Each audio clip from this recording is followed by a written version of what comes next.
एहतशाम साहब, आप क्या समझते हैं कि ये महज एक इत्तफाक है, और दूसरा ये कि आज की रिपोर्ट है जिसमें यही कहा जा रहा है कि अब ये जो कॉपरेशन है भारत का और अमेरिका का अब वो बढ़ेगा, चूँकि जो हम देख रहे हैं गल्फ़ कंट्रीज़ की जानिब से तो जो मामला सामने आ रहे हैं या जिस तरह की स्टेटमेंट्स आ रही हैं, आप समझते हैं कि भारत ये स्पेस देगा अमेरिका को? अभी तक तो वो तरदीद कर रहे हैं, लेकिन साथ ही साथ उनके अज़ाइम से हम सब वाकिफ़ हैं, और ख़ास तौर पे जब उनका इज़राइल का दौरा बिल्कुल इस जंग के स्टार्ट से पहले होना, क्या मामला आप देख रहे हैं? ये हमने इस स्टोरी को मैंने भी बड़े गौर से देखा, मुख्तलिफ़ जगहों पे चेक भी किया, पढ़ा भी, और हिंदुस्तान के अखबारात को देख लें, मीडिया को देख लें, उनकी सियासी जमातों को देख लें जो शोर पड़ा हुआ है, मतलब डॉट कनेक्ट करें आमना तो सब्सटैंशियल एविडेंस तो नज़र आता है कि भारत का जो जिस तरीके से वो पेंटागन के साबिक अफसर डगलस साहब कह रहे हैं कि जी ये भारतीय बंदरगाहों से अमेरिका मुस्तफ़ीद हो रहा है, तो इसमें कहीं ना कहीं आपको सदाकत नज़र आती है। लेकिन अब जिस तरीके से बरतानिया ने, यूरोप ने, स्पेन ने एक बड़ा वाज़ेह तौर पे अपने अड्डों को देने से इनकार किया या बहुत ही लिमिटेड उसको कर दिया, जिसका शायद इस स्टेज पे अमेरिका को फ़ायदा नहीं है, और प्रेसिडेंट ट्रंप भी बनाए बैठे हैं और बड़े सख्त लहजे में गुफ्तगू कर रहे हैं। केयर स्टारमर के बारे में जो प्राइम मिनिस्टर हैं वो कहते हैं तुम अपने आप को वो समझते हो, चर्चिल समझते हो, इस तरह की बातें की। देखिए अब अमेरिका के लिए तो बड़ा मुश्किल है। कुछ लोग तो कहते हैं कि जी ये तो इंटरनेशनल वाटर में उनको मारा है, लेकिन यह है कि देखा जाए तो वो है इंडियन ओशन का इलाका,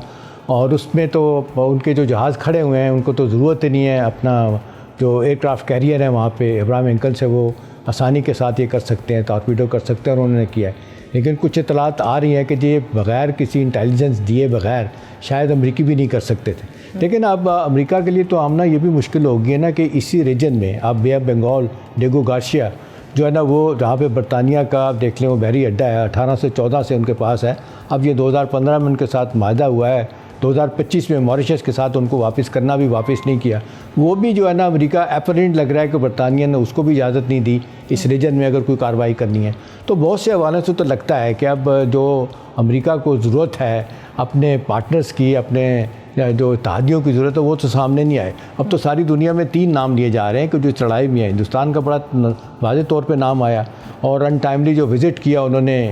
इज़राइल का, उसकी वजह से अपनी मकबूलियत भी खो रहे हैं, वहाँ पे भी बहुत किस्म हो रहा है हिंदुस्तान में। तो इस वक्त तो इंडिया और इज़राइल और अमेरिका ही नज़र आ रहे हैं ईरान के ख़िलाफ़। और वैसे भी हम ना देखें ना, ये जो वाक़या हुआ है जिसमें 86 लोग मारे गए, बेशुमार लोग अभी भी 66 लोग अभी मिसिंग है, अब क्या होगा जिस तरीके से टॉर्पीडो किया। बाय द वे जो प्रेसिडेंट ट्रंप का अपना क्लेम है ना, मेरा ख्याल है वो भी हमारी तरह हिस्ट्री से टोटली नाबल्द आदमी है। उन्होंने कहा है कि सेकेंड वर्ल्ड वॉर के बाद हमने ये पहली दफ़ा ये जहाज़ जो है ना टॉर्पीडो किया है। वो भी 71 की वॉर में हिंदुस्तान का हमने एक बहरी जहाज़ को टॉर्पीडो किया था, हमने मारा था, बिल्कुल उसको तबाह किया था। चाहे अपने लोगों से पूछ लिया करें बात करते हुए, लेकिन नहीं चलें, वो जो उनकी रेपुटेशन है, जिस तरह की वो गुफ्तगू करते हैं और जितनी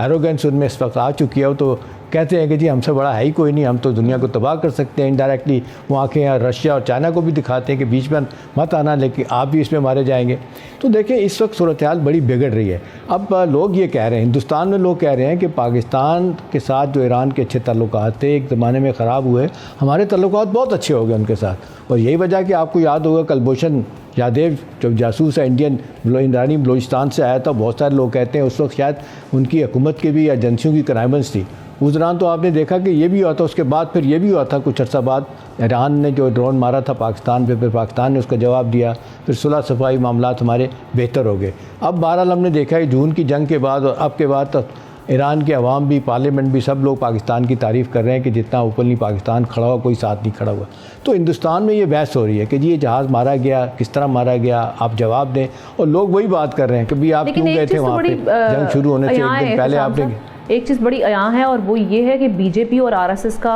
जो हम देख रहे हैं कि इस्लामोफोबिया है उनके अंदर जो पाया जाता है, ये एक मुश्तरका इंटरेस्ट है इज़राइल के साथ इनका। वहाँ से भी हम देखते हैं कि जिस तरीके से इस्लाम के ख़िलाफ़ जो नफ़रत पाई जाती है और जैसे वो मुसलमानों का जेनोसाइड कर रहे हैं, और यहाँ पर भी जिस तरीके से मुसलमानों की इज़्ज़त पामाल होती हैं, जिस तरह वो अपने आप को गैर महफूज समझते हैं, तो आप नहीं समझते कि ये चीज़ तो बड़ी अयां हो चुकी हुई है, इस पर क्वेश्चंस भी कहाँ रेज़ करने चाहिए। ये तो साफ सी बात है जो इनका गठजोड़ है वो अब इससे खिता जो है वो सब वाकिफ़ है, बखूबी वाकिफ़ है। जी हम ना इस जंग में कुछ अमेरिका और हिंदुस्तान की सिमिलैरिटीज़ नज़र आती हैं। देखें ना जिस तरह इस वक्त आप देख लें कि प्रेसिडेंट ट्रंप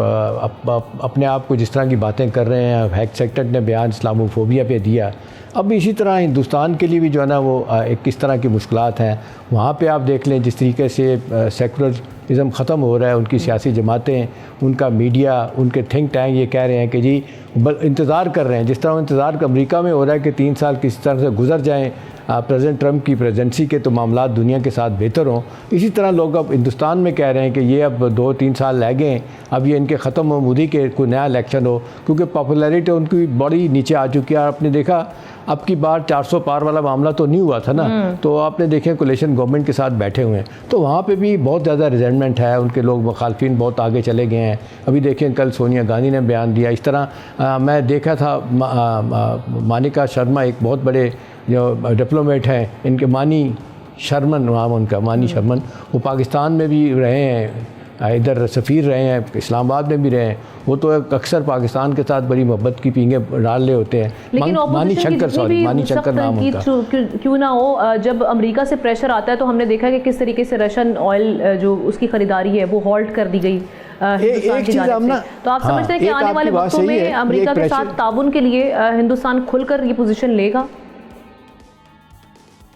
देखिए आमना, ये पाकिस्तान की और हिंदुस्तान की जो मई की जंग हुई थी जिसमें हिंदुस्तान को बड़ी मार पड़ी, सबकी उठाना पड़ी, और America out of the way जाके अब तक आपने देखा 10-12 दिन पहले तक सदर ट्रंप ने कहा कि 11 जहाज़ गिराए थे उन्होंने, वो अब तक मोदी से चुटकी ले रहे हैं मुदगी की कि भाई ठीक है आप क्यों नहीं मानते कि मैंने जंग बंद करवाई थी। इन हालात में भारत के ऊपर, उनके मीडिया के ऊपर, उनके थिंक टैंक, उनकी सिविल सोसाइटी ये कह रही थी कि जी अमेरिका के साथ ताल्लुकात हमारे जिस तरीके से हैं इतने अच्छे हैं, हम उनको तो इत्तेहादी हैं, हम तो उनके बड़े ज़बरदस्त पार्टनर हैं, और इसके होते हुए पाकिस्तान के साथ उनके ताल्लुकात क्यों अच्छे हो रहे हैं। तो ये सारी चीज़ें देखते हुए तो वो अब हिंदुस्तान पे और ख़ास तौर पे मोदी पे बड़ा शदीद दबाव है कि किसी तरीके से हिंदुस्तान के साथ, अमेरिका के साथ ताल्लुकात बेहतर किए जाएँ। और ये जो आइसोलेशन बड़ी बर्दाश्त करनी पड़ी, अब तक कर रहे हैं। जंग के बाद आपने बड़े बड़े डेलीगेशन उनके गए, किसी ने बात नहीं उनकी सुनी। पाकिस्तान के डेलीगेशन की जो लेड बाई बिलावल था उसकी बात सुनेगी, माना गया कि जी ठीक है, पहलगाम के बाद कोई एविडेंस नहीं दी, उन्होंने पाकिस्तान पे हमला किया, यूनाइटेड नेशन ने भी यही कहा।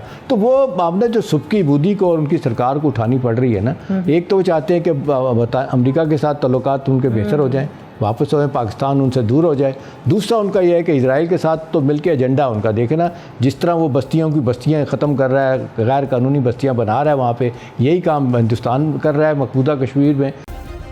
सब्सक्राइब करें और बेल दबाएं ताकि कोई खबर रह न जाए।